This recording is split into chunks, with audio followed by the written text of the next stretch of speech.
Pessoal, olha que questão bem legal sobre máximos e mínimos. A gente tem que achar os pontos críticos da função e classificá-los. São máximos, mínimos, locais, globais, tá bom? Então, qual que é a primeira etapa do exercício? A primeira etapa é a gente derivar a função. A gente sabe que a função ela é x² menos 4x³ mais 4x² mais 2. A gente vai derivar isso aqui, a gente vai ficar com, bom, regrinha do tombo para polinômios, né? Fácil. O 4 vai para frente do x, então fica 4x³, né? Tem que tirar do expoente. Aqui o 3 vai para frente do 4 negativo, vezes x, né? Então fica menos 12x². E aqui, ó, 8x. O 2 tem derivada igual a zero, não faz nada. Qual que é a próxima etapa? A gente tem que calcular as raízes da derivada primeira, ou seja, os zeros, né, dessa função. Então, nós vamos fazer o seguinte, ó. Nós vamos igualar f'0. Isso significa que a gente vai ter 4x³ menos 2x² mais 8x igual a zero. Colocando em evidência, a gente pode colocar o 4x em evidência. Tá? A gente está fazendo a fatoração dessa função aqui, f'. A gente vai ficar com x² menos 3x mais 2. Isso tem que dar zero. Agora, presta atenção. Ou a gente tem x igual a zero, ou a gente tem essa equação igual a zero.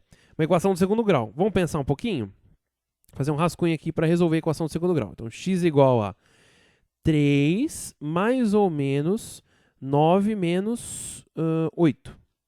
E aqui divide por 2. Então, a gente vai ter 3 mais 1 sobre 2. Bom, 3 mais 1, 4 sobre 2, 2.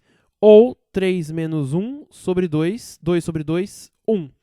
Quais são, então, as raízes desse cara aqui? São x igual a 1 ou x igual a 2. Pronto, a gente descobriu quais são os pontos críticos. Então, 0, 1 ou 2. Agora a gente vai para a nossa terceira etapa. Terceira etapa é encontrar a segunda derivada para fazer o teste dela. Primeiro vamos encontrar a segunda derivada. Então, quem que é o f duas linhas? Basta eu pegar o f' e derivar. Então, aqui, ó, eu vou derivar 4x². Isso aqui vai dar 12x². Derivando aqui menos 12x², a gente vai ter menos 24x.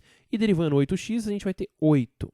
E o que a gente vai fazer? A gente vai simplesmente substituir na segunda derivada os valores de x igual a 0, 1 ou 2. Então, aqui, ó, 0. Bom, 0 aqui dá 8. Isso aqui é maior do que 0. Pelo teorema, a gente sabe que isso aqui é um ponto de mínimo. Tá?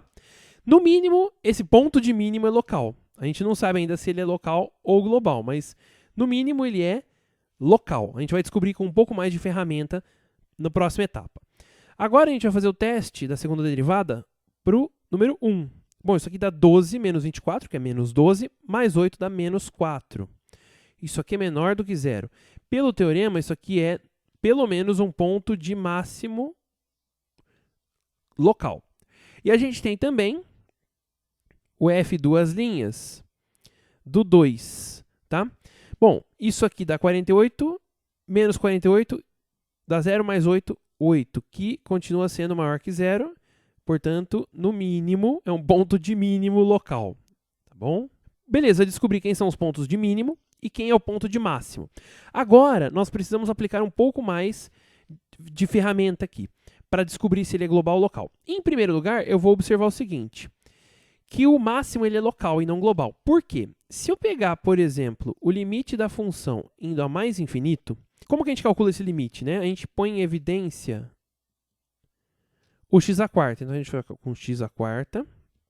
Aqui a gente vai ficar com 1 menos 4 sobre x mais 4 sobre x² mais 2 sobre x².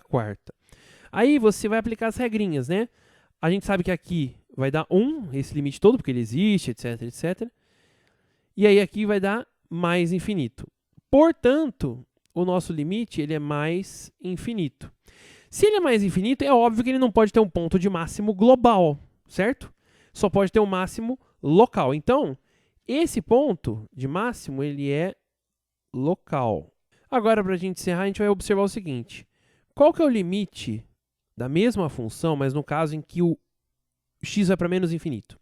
Bom, a gente vai ter x à quarta aqui, 1 menos 4 sobre x, 4x sobre x quadrado, 2 sobre x à quarta.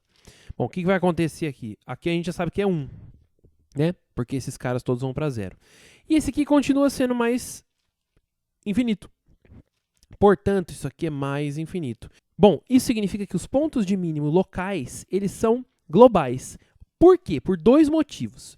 Em primeiro lugar, como a função não está indo para menos infinito, então é evidente que esses pontos de mínimo são os dois menores possíveis valores que a gente consegue obter. Então os dois são mínimos globais, já que se você pegar f de 0 e f de 2, você vai ver que o cálculo dos dois dá o mesmo, é sempre igual a 2. Portanto, os dois atingem o menor valor possível da função. Portanto, a gente escreve aqui, ó, global ou absoluto, né, se você preferir, e aqui também global, tá bom?